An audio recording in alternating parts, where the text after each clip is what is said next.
بسم اللہ الرحمن الرحیم۔ السلام علیکم۔ میری بیوی صبح سے میرے ساتھ لڑائی جھگڑا کر رہی تھی۔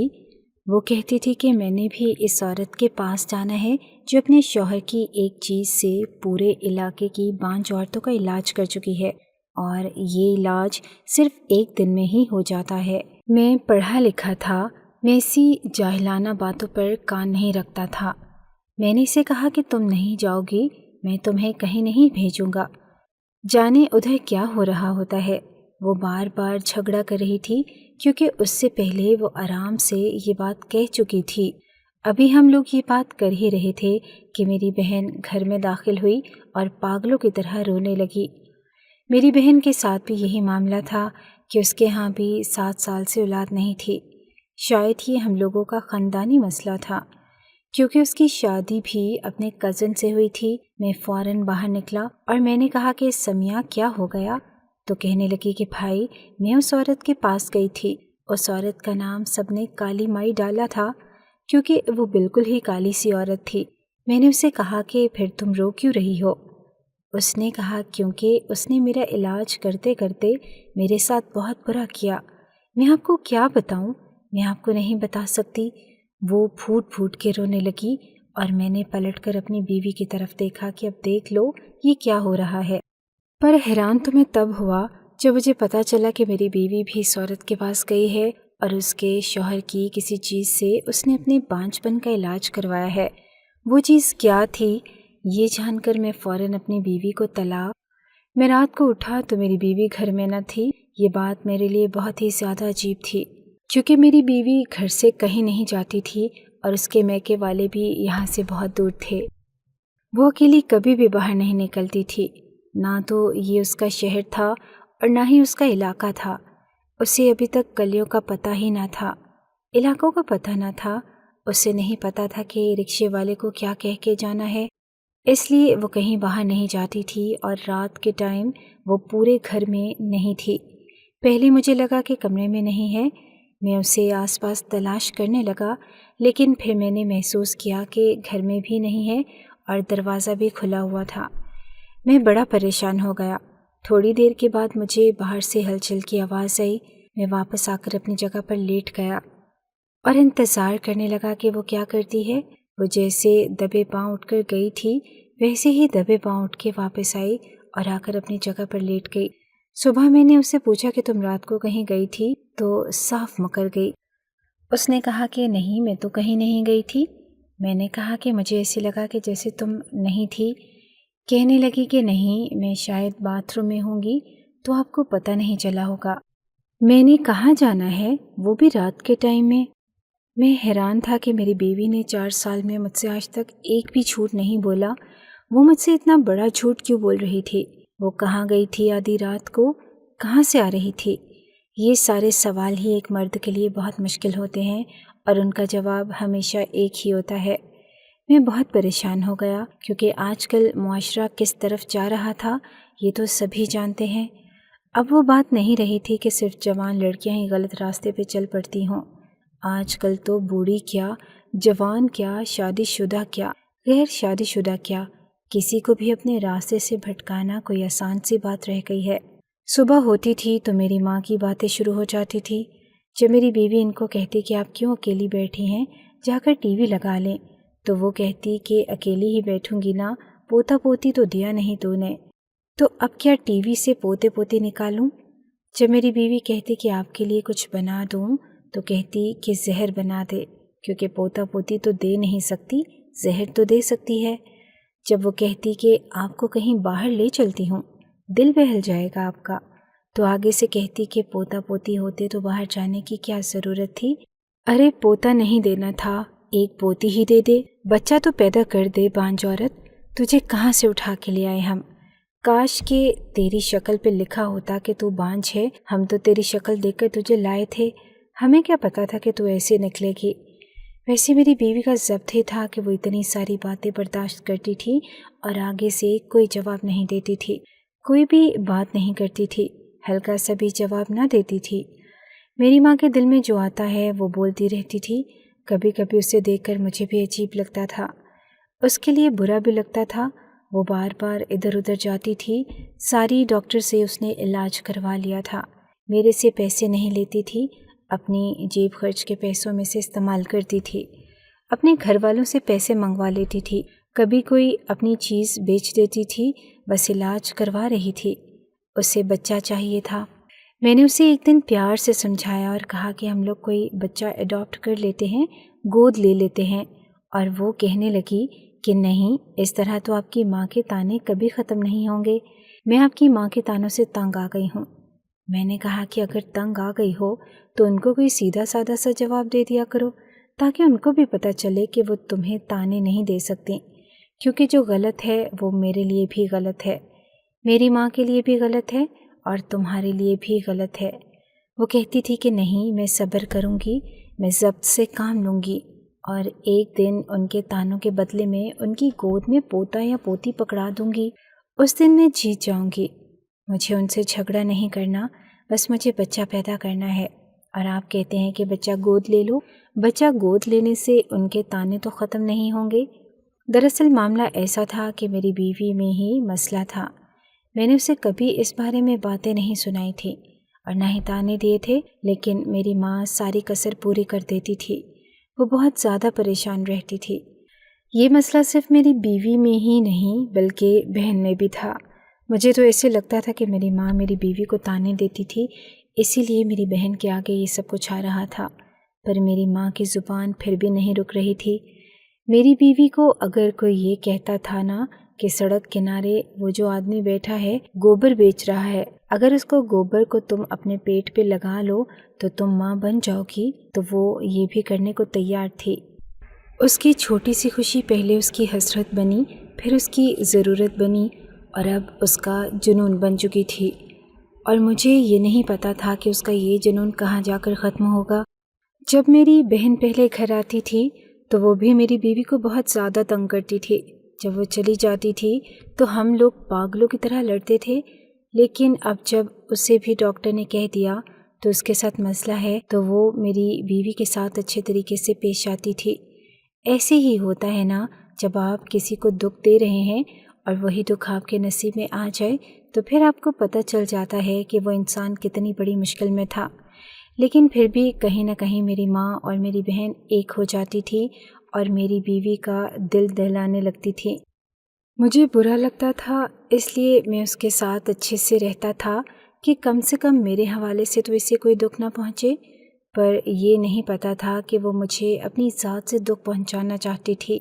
وہ دن بڑا ہی منحوس تھا جب اس کی ایک دوست وہاں پر آ گئی۔ اس نے کہا کہ میں نے بھی تمہارے علاقے میں گھر لے لیا، کیونکہ میری بھی یہاں شادی ہو گئی، اور پھر اس نے اسے کالی مائی کے بارے میں بتایا۔ کالی مائی آس پاس پہ کہیں رہتی تھی، یعنی کہ ہم لوگ شہر میں رہتے تھے اور وہ گاؤں میں، پر وہ بہت زیادہ مشہور تھی۔ کہتی تھی کہ اس کا شوہر بہت ہی پہنچا ہوا آدمی تھا، اور وہ اپنے شوہر کی ایک چیز سے 5 عورتوں کا علاج کرتی ہے، اور ایک ہی دن میں ایسا علاج کرتی ہے کہ وہ عورتیں بالکل ٹھیک ہو جاتی ہیں اور مہینے بعد خوشخبری سنا دیتی ہیں۔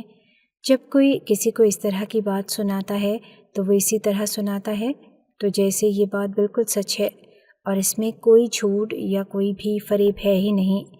اس نے بھی میری بیوی کو آ کر یہ سب کچھ بتا دیا، اور یہاں تک بھی کہہ دیا کہ میری اپنی بہن کا مسئلہ تھا، مہینہ پہلے وہ کالی مائی کے پاس گئی اور آج ہی اس نے خوشخبری سنا دی ہے۔ میں نے کہا کہ ایسی عورتوں کی باتیں مانتی ہو؟ تو وہ کہنے لگی کہ ایسی عورت نہیں ہے، وہ مجھ سے زیادہ پڑھی لکھی ہے۔ اگر وہ ایسی باتوں پر یقین کر رہی ہے تو اس کا مطلب یہی ہے کہ یہ بات بالکل سچ ہے، اور جہاں میں اتنے لوگوں کے پاس گئی ہوں، میں اس کے پاس کیوں نہیں جا سکتی؟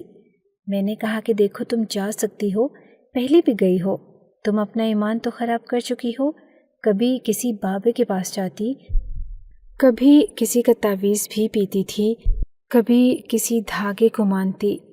میں نے کہا کہ تمہارا اور اللہ کا معاملہ ہے، اس میں تو میں صرف روک سکتا تھا۔ میں نے روکنے کی 1000 کوششیں کی، تم نہیں رکی، لیکن مجھے اب یہ بات کچھ عجیب سی لگ رہی ہے۔ کیا مطلب مرد کی ایک چیز سے علاج کرتی ہے؟ دیکھو، تمہیں کچھ عجیب نہیں لگ رہا؟ اگر وہ کوئی دم کرتی ہے، اللہ کا کلام پڑھتی ہے، تو اس میں تو کوئی بات نہیں۔ دم تو ہم اپنے ماں باپ سے بھی کروا لیتے ہیں،